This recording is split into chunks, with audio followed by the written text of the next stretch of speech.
Hey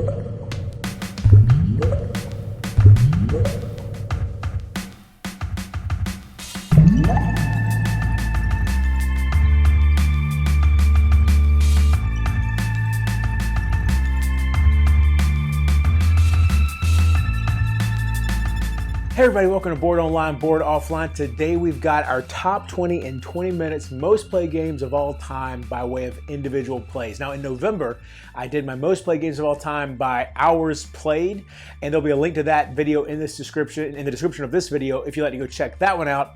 And throughout this video, I'll be comparing the two lists. Now also this list, I stopped tracking plays for this particular list in November as well, so that the two lists are comparable that way. So also, just so you know, I've been tracking my game since about mid-2014, I think May 2014, and since then I've had 1,201 plays of games, 1,201 individual plays of various games, 104 different games. I've spent about 905 hours playing, and I have an H-index of 19. If you don't know what an H-index is, that's basically, 19 means that I have played 19 different games at least 19 times. So without anything else, let's get right into the list. The 20 minutes starts right now. So number 20 is Hive. Now I've played this game 17 times, and it was, if you had extended my top 20 out for amount of time played, it would have been number 77 on that list. So Hive is a game with these ceramic tiles, a very portable game, has these ceramic tiles. I think they're ceramic anyway, and it's basically, imagine kind of a chess game without a board, right? So you're starting with, I believe it's your queen bees are out, and then two other insects are out. All the tiles in the game are insects, and then you're kind of, oh no, I'm sorry, you don't start with a queen bee out. You can put that one out at a little bit later into the game. Regardless, the point is to capture the queen bee of the other player, and each of the different bugs has their own abilities. The beetles can climb up on top of the playing area. The ants can kind of move all over the place. The spiders have this kind of a 3-space movement that they use, and I believe there's the grasshoppers, I think, can jump across the board. Some along those lines. Everything has its own ability. It's a cool game. That is Hive. Number 19 is King Domino. This is also 17 plays as well. Number 42, though, on my time played list. So King Domino is a game where you've got a certain number of domino-shaped tiles. They have 2 sides to each, but it's terrain is what's on these tiles. And players are going to take turns drafting them. And depending on which tile you draft will determine your play order for the next round. And so if you get a better one, you're going to go farther back in the play order next round. And then you're placing it out on the board, and you're basically creating a small little kingdom. And at the end of the game, it's scored based on how many tiles of the same type are next to each other. And there's also these crowns on the tiles that can multiply your score. You want to build it around your castle, and not necessarily have your castle in the middle, but those some variant rules do give you extra points for that as well. That's King Domino, my number 19. Number 18 is Terror in Meeple City. Previously known as Rampage. I have 19 plays of this game, and it was number 28 on my most played games by time list. So this is a game where it's got this 3D board, basically, because you build up these different buildings with meeples inside of it, and the players are kind of kaiju-esque monsters. They're all the same, they all look the same, but you're going through the city, and you do fight each other a little bit, and you also, though, are eating the meeples. And you score at the end of the game based on sets of meeples, and then you have kind of a secret ability, and you have special powers and all this different stuff. And it's a dexterity game as well, because you're flicking your monster's feet around the board to help. Not to help, but to actually move around the board. That's how you move, is by flicking. But then you can also put these little vehicles on top of your monster's head and flick those to knock down buildings or knock out monsters. And whenever your monster takes damage, he actually loses teeth, which then causes him to not be able to eat as many meeples. That's Terror in Meeple City. Now, number 17 is Forbidden Island. 20 plays of this game. It was number 30 on my hours played list. Forbidden Island is a game by Matt Leacock. Has a similar feel to Pandemic, but it's also different, and it's a great entry-level game, and it's cooperative. You're all these treasure hunters on this island looking for the 4 different treasures before the island sinks, and the island is made up of randomly placed tiles, and as it sinks, the tile flips over, meaning it's flooded, and then if it gets hit again with more sinking, then it completely gets removed from the board and can't be recovered. If it's flooded, you could recover it still and bring it back to not being flooded. But that is Forbidden Island, great cooperative game, entry-level cooperative game there. And number 16 is Mechs versus Minions. I have 22 plays of this game. It was number 13 on the hours played list. Mechs vs. Minions is another cooperative game. This is a programming game where it takes place in the world of League of Legends. It's made by Riot Games.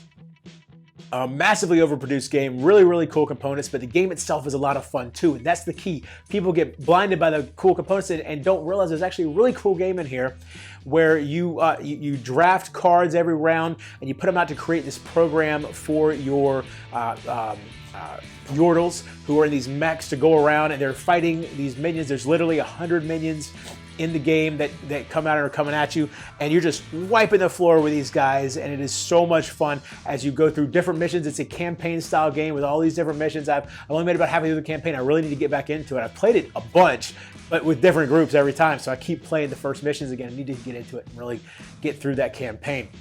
A lot of fun, great game. That's Mechs versus Minions. Now, number 15 is Mage Knight. Now, so Mage Knight is number 20, is 22 plays, number 15 on this list, number 1 on my hours played list. Again, 22 games of Mage Knight, where you are this massively powerful character, and as you go through the game, you get more and more powerful because you're purchasing cards to add to your deck. It is essentially one of the core mechanisms of the game is deck building, but you only go through your deck a few times. So you really have to be choosy about what you're adding, what you're removing, because you only have a few times to use each of the cards that you purchase. You're going through and you have a popularity or reputation track, something like that. You're gaining fame. The fame is what upgrades your character. You can hire other creatures and soldiers and stuff to follow you around and help you fight. But really, compared to you, they're really, really weak, and you're really the main thing. They're kind of there just to give you an assist. There's all kinds of dungeons and cities and towers to attack. A lot of fun. Mage Knight. Number 14 is Gloom Haven, also with 22 plays. This was number 4 on my hours played list. Gloom Haven is actually set up on my table right now behind the camera. It is a game where there's no dice. There is a deck that kind of acts like dice, but it's highly customizable as you earn perks in the game. It's a fantasy style game, but not your typical fantasy setting. All the races other than human are unique. It's a completely new world, completely unique to gaming in terms of the world that it's created. And it's massive, massive, massive. It has like 90 something missions in it. You go through, you have a deck of cards that you, or a hand of cards, I should say, that you start, every mission with 10 cards, and you're playing those cards the whole time. And then every time you have to rest to recover cards, you lose one. And then some cards have really powerful abilities where in order to use that powerful ability, it's a one-shot, and you lose that card for the rest of the game.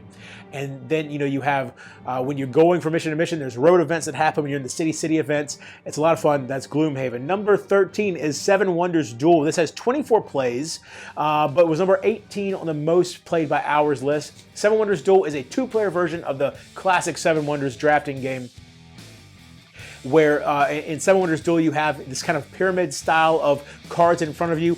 Half of them are face down, half of them are face up, and they're stacked on top of each other. In order to see the face down cards, you have to, you and the other player are going to have to pull away the cards that are on top of it, and then it flips over. So if you're the one that's going to trigger that, you got to think to yourself, is it worth flipping that card over? Because that's going to immediately give my opponent access to it. Do I really need the card on top of it enough? Because what if that's a really good card underneath it and they take it instead of me?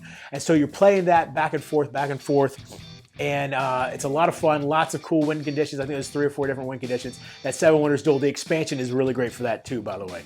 Number 12 is Star Wars Imperial Assault. This is 24 plays of this. Number 7 on my hours played list. This is one I really need to get to the table like now, like yesterday. It's been a long time since I played it. I need to really plow through the new campaigns that they have with the app. So this was a one versus mini game, and now they've added an app which takes the Empire away from the players, and instead players can play cooperatively against the Empire, which is really, really cool. And it also adds a level of exploration, because when it's one versus many, the entire map's already laid out on the table. Everybody sees what the map is. When it's against the AI, the map, you explore it, you discover it as you're playing. And so there's all kinds of expansions, all kinds of characters. I think just about every Star Wars character you can think of is in this game. This is Descent for Star Wars. This is a dungeon crawl for Star Wars is what this is. If you're looking for the big, massive battles, you're not going to find this. Find it in this. You're going to find basically ATSTs are the...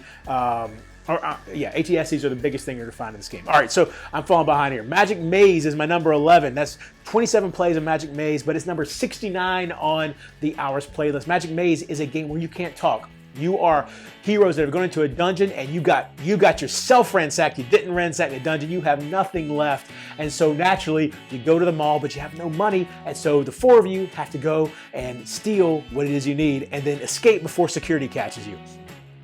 Really, really tired out theme there. I'm tired of playing themes about, stealing from malls with fantasy creatures. It's a lot of fun. It's so much fun. You can't talk. It's so stressful in that good way that games can be stressful. Magic Maze is it has to be experienced to really appreciate how cool this game is. It starts with, at level 1, it's relatively easy, and then it has all these different levels as you go through. It gets harder and harder, adds more tiles. A lot of fun, Magic Maze. Number 10 is Friday with 28 plays, was number 16 on my hours played list. Friday was the first solo-only game I owned, and it really showed me that solo gaming could be a lot of fun, really. I think I maybe played some solo games before that. Mage Knight had a lot to do with that. But oh my gosh, Friday's so much fun. It's super small and portable. Now, when you pull it out of the box, it does require a little bit of space. I played it in an airplane one time on the tray, and that I got a little bit of a headache trying to move everything around. So it maybe needs a little bit more space than that. Friday is a deck building game where you basically, the theme is that you are helping Robinson Crusoe after he's crash landed on the island, and he is a moron and he needs a lot of help. And as you go through, you do these different challenges, and you're playing cards and trying to beat these challenges, because when you beat the challenge, you flip the challenge over, and the other side of the card is an addition to your deck that's going to be helpful. That's Friday, my number 10. Number 9 is Love Letter Batman with 29 plays. Number 20 on my hours played list. This is a game where the individual rounds take about 5 minutes, but depending on how competitive everybody is, the game itself could take 30 minutes. You're playing to 7 points. It's 13, 14 cards in the deck, and you have one card in your hand. Then you draw one card, and you choose one of them to play, and you play it, and whatever the effect is, then you do that effect, and then it's the next person's turn. And that's as easy as that. Super easy to pick up on, easy to understand.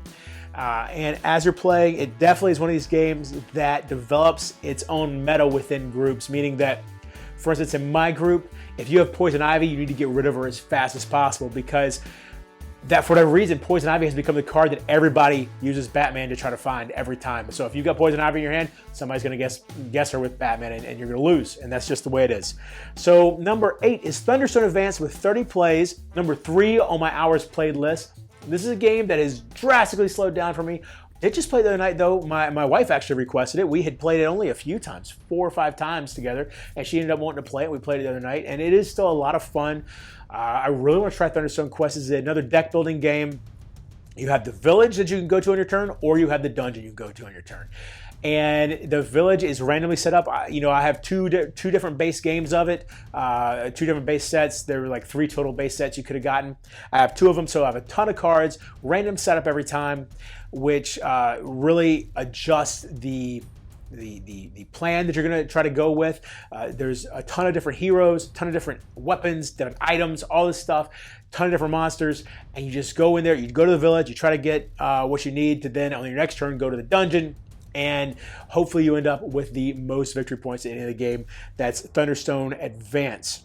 Sushi Go, my number 7 with 34 plays, was number 34 on the hours played. This is another, this is not a deck building game. This is a drafting game where you're going to start with a hand of cards. You pick one card to play, pass the hand to the next player, play that card out, and all of them are sushi. So, different sushi is going to have different scoring. So if you use wasabi with, with one of the other types of sushi, then it like triples the points or something. If you have maki rolls, then every one of those and you have the most of them, you get like 10 points. Or you have the second most, you get, I think, 6 or something like that. And, but if you get dumplings, every dumpling you have increases your point value by a certain amount. So all of them have different ways of scoring, and you play 3 rounds, highest score wins. A lot of fun, super easy to pick up. That's Sushi Go.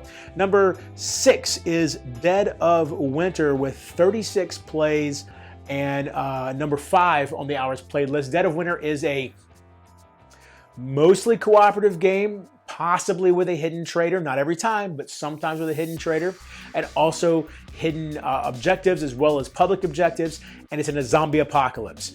So you are in a colony and you have to go out to these, like the grocery store and the police station and the school, library, all these different places to try to collect supplies and meet whatever the goal is for that particular game. Sometimes the goal is killing zombies. Most of the time, it's more nuanced than that. And so as you're doing this, you're watching what other players are doing. Do they really not have any gasoline to share with me? Because gasoline will help me get to where I'm going with less chance of getting bitten.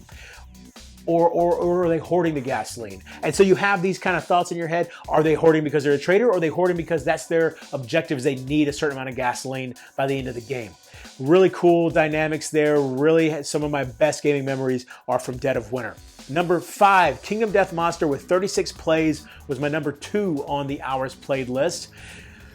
This is a game that I remember distinctly sitting at my computer one Thanksgiving and thinking to myself, or I believe it was when it was actually during the last Kickstarter campaign. I thought to myself, one day I'll own this game. It just looks so amazing, but it's so expensive. And as the campaign went on, finally I was like, you know what? I got to pull the trigger. The more I read about it, it's this deep, dark, just horrific world. And it's so brutally difficult where you are more concerned about your settlement than you are the individual survivors. And because survivors are going to die, you fight these horrific looking monsters. And they're so much more powerful than you, but you just try to just gang up on them and rip them apart. And I've made it only 13 plays into the game before having to reset a couple different times. So I'm hoping that my current campaign goes a little better. That's Kingdom Death Monster. Pandemic Legacy, number 4, is a legacy game, meaning you are making permanent changes to this game as you play. I've got 39 plays of this. It was number 6 on the hours played list. You're making permanent changes to this. It takes the pandemic system and adds all these permanent changes, the storyline, just such a fantastic experience where you're trying to control this outbreak of these 4 diseases, and this one in particular disease that's really, really bad. And as you're doing it, you're getting help from the government, but sometimes you're not getting help from the government, and what's that about? And then you're having these, if an outbreak happens in a city, that city is more difficult to deal with in future games. You put stickers on the board, sometimes characters die, you have to rip up the cards and throw it away. Pandemic Legacy, so much fun, my number 4. Number 3 is Splendor with 50 plays, number 12 on the hours played list. Splendor is kind of an engine building game where you will gather these gems each turn to then purchase these other cards, and then those cards will give you more gems, easier access to gems and all this other stuff, and to purchase more cards, to get easier access to purchase more cards, and that sort of thing. You just keep building up your engine until you get to 15 prestige points. There's also nobles that will come and visit. Really, the theme doesn't matter. It's all about that engine, getting that engine going so that you can work your way up to 15 prestige points and win the game. That's Splendor, my number 3. Number 2 is Pandemic, not Pandemic Legacy, regular Pandemic with 52 plays, number 8 on my hours played list. So again, this is one of the classic games at this point, right? This is the game that my wife and I originally, like the two of us, fell in love with this game, and we played on our honeymoon a lot. It is fantastic at 2 players, fantastic at 3 players, fantastic at 4 players. And as you're playing, you know, you're drawing from this deck of cards that are normally good cards for you, but every now and then an epidemic card pops up and stuff goes crazy on the board. You know, the crap hits the fan, and then if you have an outbreak, you know, one city that has diseases, all of a sudden 4 cities around that have diseases as well. And so you're trying to control that while also trying to research the cures for these diseases. Now, sometimes if you do get the cure, and then you manage to get all the diseases of that color, because there's 4 different color diseases, you get all the diseases of that color off the board, well then guess what? You have eradicated it and it doesn't come back for that game, which is fantastic. But often you will get too focused on trying to eradicate a disease and you ignore this one over here, and before you know it, you know, Asia has just blown up and it's just wrecked the entire Asian area over there with that disease, and now you've lost the game. And finally, number 1 is Star Realms, number 1 with 64 plays, and number 11 on my hours played list. Star Realms is a deck building game. My wife is absolutely in love with this game. Space theme, 4 different factions, all come out in this row here that you purchase from. Obviously, your decks start exactly the same, and then as you buy cards, your decks become differentiated. And you keep playing against each other, and you're directly attacking each other, which is a little different than a lot of the deck building games prior to this. Directly attacking each other in order to reduce each other's authority in the galaxy. You start at 50, try to get down to 0. By the time you're at the end of the game, you are throwing haymakers at each other with the amount of damage you're throwing back and forth, or how much you are healing yourself. And that is my number 1, Star Realms. Thank you so much for watching this video. I hope you enjoyed it. If you liked anything you saw in this video, check the description below for ways to purchase these games, and just a little bit of proceeds will go to the channel. Find other ways to help the channel as well if you'd like to. And until next time, if you're bored online, bored offline.